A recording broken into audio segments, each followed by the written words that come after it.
Macam apa Indonesia? Oh, Indonesia boleh menang dengan apa? Boleh seri dengan Arab. Saudi. Ya. Saudi. 10. Berapa tahun dah Malaysia dah seri. Pernah menang pun. Pernah menang pun. Dan, itu kita, bukan. Kita ada ni. Kita ada acuan kita sendiri sebenarnya. Yeah. Kalau kita nak ikut. Malaysia, macam mana kita nak mengikut jejak langkah pasukan Indonesia, Thailand, macam mana tu? Datuk tengok macam mana? Mana yang lebih sesuai ataupun kita ada identiti kita? Okey guys, dikabarkan pertandingan krusial antara Timnas Indonesia dan Jepang pada babak kualifikasi Piala Dunia 2026 di Stadion Gelora Bung Karno ataupun GBK diprediksi akan penuh kejutan. Salah satu kabar mengejutkan datang daripada rencana kehadiran sekitar 1,500 warga Korea Selatan yang akan hadir langsung ke stadion demi mendukung siapa guys? Tentulah pejuang Timnas Indonesia melawan Jepang pada 15 November 2024 ini nanti. Jadi, kejutan ini tak hanya menarik perhatian publik, tetapi juga membuat pihak Jepang kaget dengan besarnya, iaitu dukungan daripada warga Korea Selatan untuk Timnas Indonesia dan juga siapa? STY. Kita tahu STY berasal daripada Korea Selatan guys ya. Dan sebenarnya kehadiran warga Korea Selatan ini tidak lepas dari dukungan seorang pengusaha ternama asal Korea Selatan yang menjadi sponsor ataupun untuk membeli tiket mereka, iaitu pengusaha tersebut yang memiliki ikatan erat dengan komunitas di Indonesia. Secara khusus kita lihat memberikan 1,500 tiket sebagai bentuk dukungan moral kepada Indonesia yang tengah berjuang untuk lolos ke Piala Dunia dan bakal bisa saya katakan bakal mencetak sejarah baru, iaitu sebagai wakil ASEAN. Tetapi di sebalik kabar baik, tetap ada berita yang kurang enak didengar juga di tengah semangat dan dukungan besar daripada para supporter, termasuk saya juga. Muncul juga kabar yang membuat fan Timnas Indonesia sedikit was-was lah. Dikatakan dikonfirmasi bahawa pertandingan ini akan dipimpin oleh iaitu wasit daripada Timur Tengah lagi guys. Tak habis-habis guys ya. Namanya adalah Hamis, iaitu Almari. Hamis Almari. Nama pun lain macam. Dikatakan fan Timnas Indonesia masih ingat insiden kontroversial saat laga sebelumnya yang dipimpin oleh wasit Alkaf yang memicu perdebatan hangat di kalangan supporter kerana keputusan yang dinilai merugikan Indonesia ketika Indonesia versus Bahrain kemarin. Dan meskipun demikian, kita lihat PSSI dan pihak terkait berharap wasit Hamis Almari akan mampu menjalankan tugasnya dengan profesionalisme yang sangat tinggi lah, menjaga netralitas dan memberikan keputusan yang adil bagi kedua tim.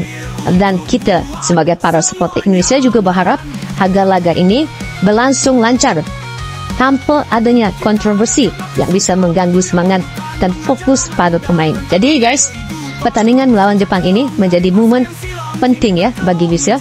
Jika berhasil, ini saya bilang, jika berhasil meraih kemenangan, peluang untuk lolos ke Piala Dunia 2026 makin terbuka lebar guys. Perlu dimainkan semua diaspora ini. Shin Tae-yong tidak perlu lagi bereksperimen dengan pemain-pemain lokal buat masa ini, karena ini adalah kualifikasi Piala Dunia guys, yang perlukan kemenangan, yang perlukan bermain dengan tenang dan juga mencipta kejutan-kejutan. Jadi perlu pemain-pemain yang paling berkualitas itu dimainkan di starting 11. 11 pemain bermula dari penjaga gol Martin Paes sampailah lini pertahanan tadi disebut Justino Misilgas dan juga Bang J. Kalau tidak pun masuk Kevin Dix bisa main di situ. Kemudian ada Cindy Walsh, ada Calvin Verdong kiri kanan. Di tengah ada Prof Haye, Tom Haye dan juga Ivar Jenner ataupun Nathan Jo. Dan lini serangan mainkan terus Orat Mangun, Rafael Strik dan juga Iliano Ringdes. Jadi ini kalau kita lihat adalah squad yang paling terbaik. Jadi Indonesia itu kalau menang atau kalah pun itu sudah adat dalam permainan. Kalau sudah memainkan ke semua pemain-pemain inti sebegini, netizen, supporter, fan Indonesia tidak akan menghujat lagi. Karena ini adalah sudah diturunkan pemain starting yang paling terbaik. Jadi Coach Shin tidak perlu takut dengan memainkan ke semua pemain-pemain diaspora ini sebenarnya, karena itu adalah yang terbaik. Dan selepas itu kalau menang itu kita perkirakan di hal yang kedua nanti. Nah, itu tetap fans ataupun supporter akan mendukung kalau starting 11-nya yang ini dan permainan yang menggiurkan. Kalau menang, Indonesia tidak akan menghujat Sinteyong lagi. Jadi saya pun setuju banget dengan Edwin Gals nih, daripada segi analisa dan juga dia punya narasi. Video-video ini sangat menarik untuk kita bahas. Dan itulah tadi, Indonesia memerlukan 4 poin paling minima di laga November ini melawan Jepang dan Arab Saudi. Salah satu kena menang dan salah satu kena seri. Antara itulah dua itu. Yang penting dapat 4 poin. Kalau lebih daripada 4 poin itu sangat luar biasa dan mengejutkan dia punya keputusan nanti. Dan kita sebagai supporter sekarang ini yang mendukung timnas Indonesia mendoakan yang terbaik dan juga memberi dukungan ke stadion yang siapa yang terdekat di sana, penuhkan 70,000 untuk menggegarkan jiwa-jiwa pemain-pemain Jepang dan juga Arab Saudi nanti, supaya mereka tertekan dan punya bebanan yang kuat dengan datangnya pendukung 70,000 itu. Jadi semangat pemain-pemain timnas Indonesia juga akan membara dengan kehadiran penyokong supporter itu, insyaAllah. Jadi kita doakan yang terbaik. Dia ni, kita ada acuan kita sendiri sebenarnya kalau kita nak ikut. Tapi acuan kita tu yang kita dah bina lama daripada zaman sebelum kita merdeka, kemudian zaman kita merdeka, daripada nama tanah Melayu kepada nama Malaya, kemudian nama Malaysia.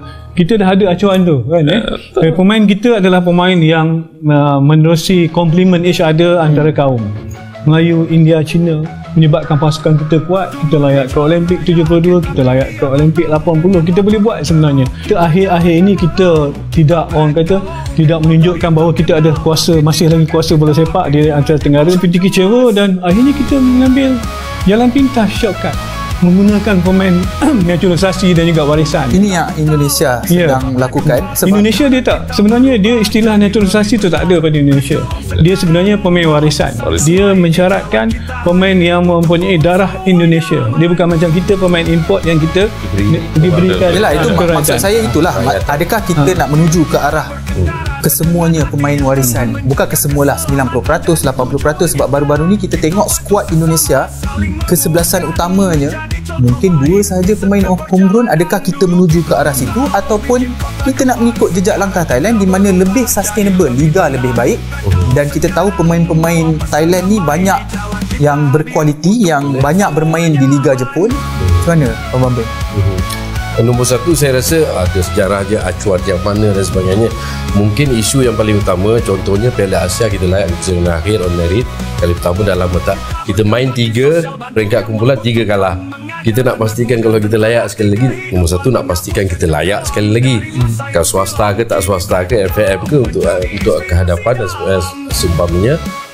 Daripada 3 main 3 tak ada kemenangan, satu seri tak ada kemenangan. Kita nak kena memperbaiki, improve on that lah. Sama ada guna pemain naturalisasi, sama ada guna pemain warisan, pemain tempatan sahaja. Datuk Dola kita pernah menang Arab Saudi. Jadi inilah isu dia sekarang ni.